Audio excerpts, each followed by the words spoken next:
বিসমিল্লাহির রহমানির রহিম। আসসালামু আলাইকুম সুপ্রিয় শিক্ষার্থীবৃন্দ, স্বাগত জানাচ্ছি আজকের অনলাইন ক্লাসে।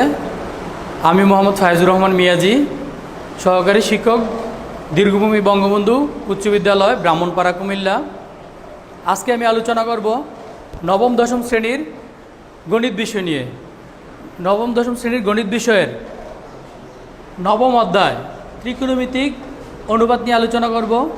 তো আজকের ক্লাসে যারা দেখছো সবাই মনোযোগ সহকারে দেখবে এবং আমার ক্লাসটি যেন ভালোভাবে বুঝতে পারো, খাতা কলম সাথে নিয়ে অবশ্যই লিখবে এবং বোঝার চেষ্টা করবে। ধন্যবাদ সবাইকে। শুরু করতে যাচ্ছি আমি আজকের ক্লাস। আজকে আলোচনা করব ত্রিকোণমিতিক অনুপাত। আর আজকে পাঠ শেষে তোমরা যা যা শিখবে তা হচ্ছে সূক্ষ্মকোণের ত্রিকোণমিতিক অনুপাত ব্যাখ্যা করতে পারবে। 2 নম্বর হচ্ছে অনুপাতগুলোর পারস্পরিক সম্পর্ক নির্ণয় করতে পারবে। তো আজকের পাঠ শিরোনামটাই আমরা বুঝতে পারছি যে পাঠ শিরোনামটা হচ্ছে ত্রিকোণমিতিক অনুপাত। তাহলে ত্রিকোণমিতিটা কি? ত্রিকোণমিতির ইংরেজি শব্দ হচ্ছে ট্রিগোনোমেট্রি। এই ট্রিগোনোমেট্রি শব্দটা আসছে গ্রিক শব্দ ট্রি মানে হচ্ছে বা ট্রাই শব্দের অর্থ হচ্ছে 3, ঘ শব্দের অর্থ হচ্ছে ধার বা প্রান্ত, আর এই মেট্রন শব্দটা হচ্ছে পরিমাপ। এই তিনটা থেকে আসছে ত্রিকোণমিতি, অর্থাৎ 3 কোণ বিশিষ্ট কোনো বস্তু বা কোনো আকৃতির আমরা পরিমাপ নির্ণয় করব।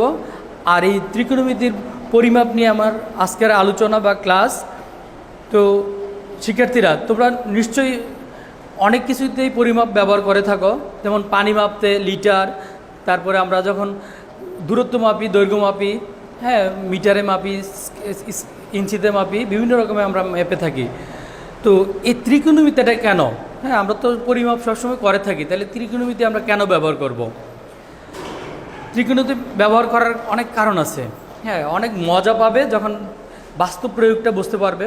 যেমন কেউ একজন নদীর এক পারে দাঁড়িয়ে অপর পারে অবস্থিত একটি বৈদ্যুতিক খুঁটি, গাছ, কিংবা এমনও হতে পারে যে এই পার থেকে দাঁড়িয়ে ভাবছো যে নদীর প্রস্থ মাপবো, এই পার থেকে ওই পারে নদীর প্রস্থ মাপার জন্য হয়তো সাঁতরে যেতে হবে, না ফিতা দিয়ে যেতে হবে।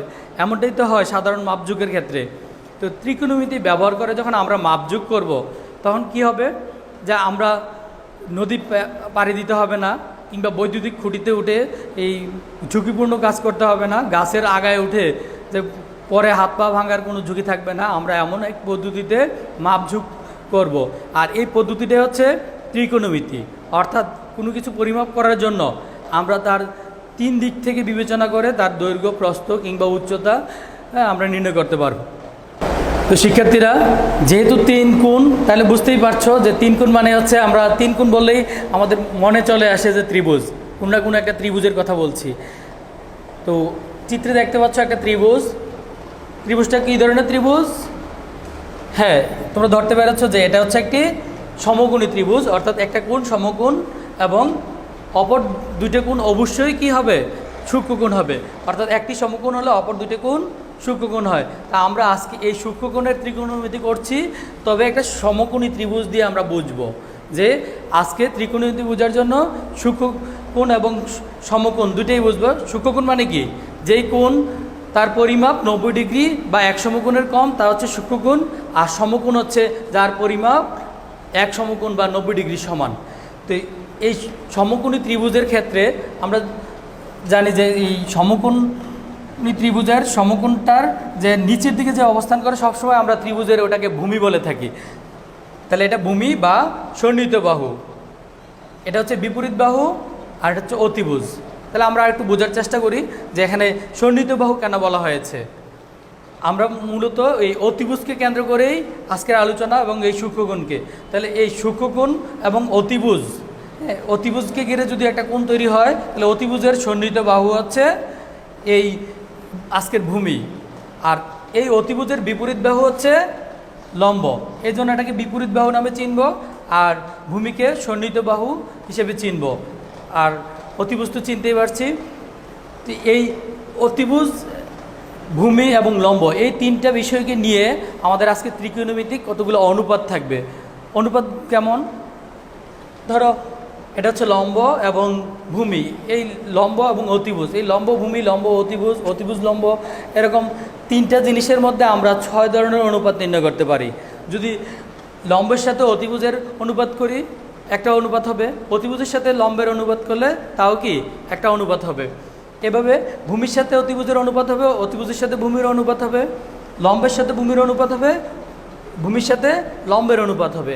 আর এই লম্ব ভূমির যে অনুপাতগুলো, এই অনুপাতগুলোকে আমরা কতগুলো নামে চিনব এখানে, যে ত্রিকোণমিতিতে 6টা অনুপাতকে 6টা নামে চিনব।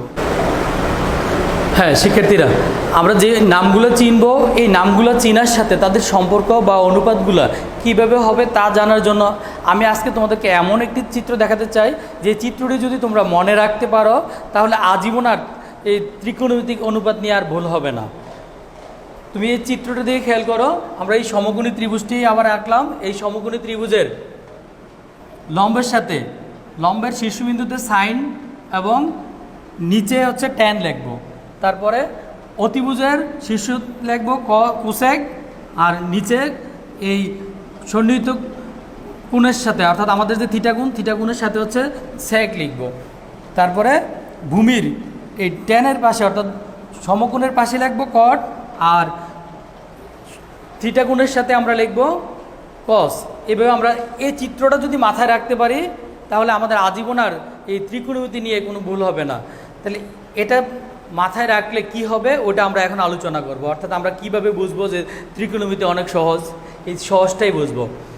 আমরা ধরে নেই এই সাইন অনুপাত নিয়ে আমরা আলোচনা করছি। সাইন অনুপাত মানে হচ্ছে আমরা যেই অনুপাতটাকে আলোচনা করব, অনুপাত আলোচনা করার জন্য একটা প্রথম রাশি একটা দ্বিতীয় রাশি হয়। অর্থাৎ ধরো আমি এই 2 এবং 3-এর অনুপাত করব, তাহলে এটা কি প্রথম রাশি, এটা হচ্ছে শেষ রাশি। হ্যাঁ, অনুপাতের এরকম 2টা রাশি থাকে। অনুপাতকে আমরা কিন্তু এভাবেও প্রকাশ করতে পারি, 2, 3 অর্থাৎ ভগ্নাংশ রূপেও প্রকাশ করতে পারি। তা আমরা এই ত্রিকোণমিতিক অনুপাতগুলা যাকে আলোচনা করব, অর্থাৎ যেই অনুপাতটা আলোচনা করব এই অনুপাতের প্রথম অংশটা হচ্ছে আমার কাঙ্ক্ষিত কোণ অর্থাৎ সাইন কোণ, সাইনের অনুপাত নির্ণয় করব। তাহলে সাইনকে আমরা প্রথমে নিয়ে আসব। সাইন আছে কোথায়? লম্বের সাথে, তাই না? তাহলে সাইন হচ্ছে লম্বের সাথে। আর এই সাইনের সাথে কোনটা বিদ্যমান? পি কোণ। পি এর সাথে কি আছে? অতিভুজ আছে। অর্থাৎ লম্ব এবং অতিভুজের সম্পর্কে হচ্ছে সাইন কোণ।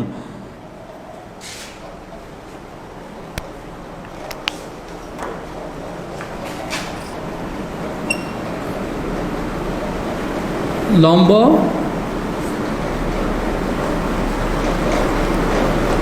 অতিভুজ, সাইন মানে হচ্ছে লম্ব আর অতিভুজ। এই যে লম্ব এবং অতিভুজ কোনটা উপরে হবে কোনটা নিচে হবে এ নিয়ে অনেকের মধ্যে সন্দেহ জাগে, যে আমি সাইন লিখেছি কিন্তু সাইনের মান কি লম্ব না অতিভুজ আগে লিখবো, কোনটা উপরে লিখবো, এই কনফিউশন চলে যাবে যখন চিত্র দিকে খেয়াল করবে। আমরা যখন সাইন আলোচনা করব, সাইনের কোন পাশে আছে? এই সমকোণী ত্রিভুজের লম্বের সাথে আছে, এই জন্য উপরে লাগবে লম্ব।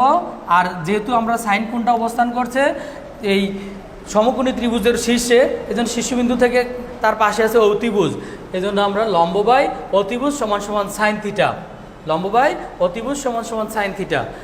তাহলে বুঝতেই পারছো কোসেক মানে কি? কোসেক মানে হচ্ছে অতিভুজ আগে আসবে পরে আসবে কি লম্ব। তাহলে কোসেক মানে হচ্ছে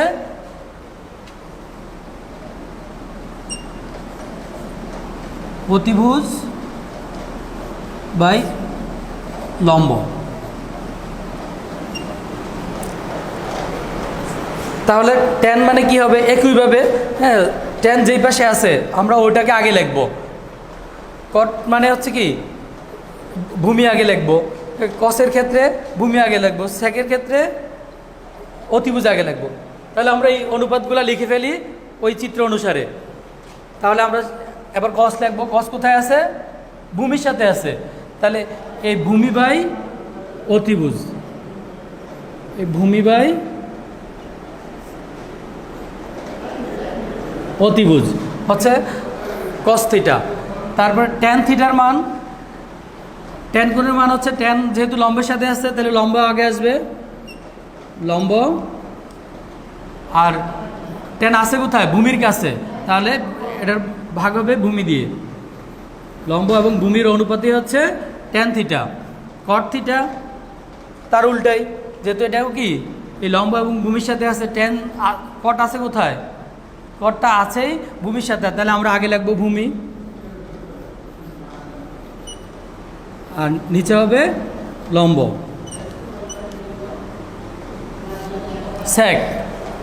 সেকের অবস্থান কোথায়, সেক অবস্থান করতে অতিভুজের সাথে, আর তার কোন কোন কোণের সাথে আছে, এই ভূমির সাথে কোণ তৈরি করছে, এই জন্য সেক হচ্ছে এই অতিভুজ বাই ভূমি,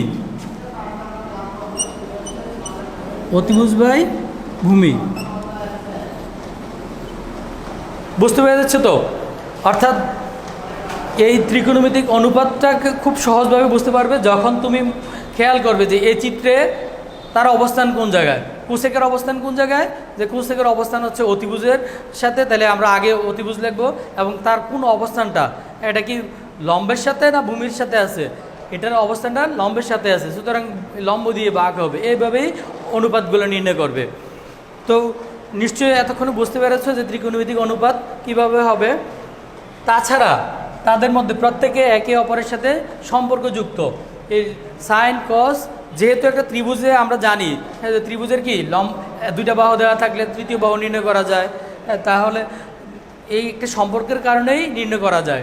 তেমনি সাইন কসের কুসেকের সাথে একটা সম্পর্ক আছে, কুসেক সাইনের সাথে সম্পর্ক আছে, প্রত্যেকটার সাথে সম্পর্ক আছে। আমরা এখন কয়েকটা সম্পর্ক নিয়ে আলোচনা করব। ধরো সাইনের সাথে সম্পর্ক কার আছে, সরাসরি সম্পর্ক আমরা ওখানে দেখতে পাচ্ছি কুসেক, তাহলে এই 1/কুসেক মানে হচ্ছে সাইন থিটা। কসের সাথে সরাসরি সম্পর্কযুক্ত কার আছে, কসের সাথে সেক, 1/সেক থিটা। টেনের সাথে আছে কট, তাহলে 1/কট থিটা, 1/কট থিটা সমান সমান tan থিটা। কটের ক্ষেত্রে তাও সেম, যে কট টেনের উল্টা দিকে, তাহলে 1/tan থিটা সমান সমান হচ্ছে কট থিটা। সেক থিটার ক্ষেত্রে সেক থিটার অবস্থান কসের সাথে,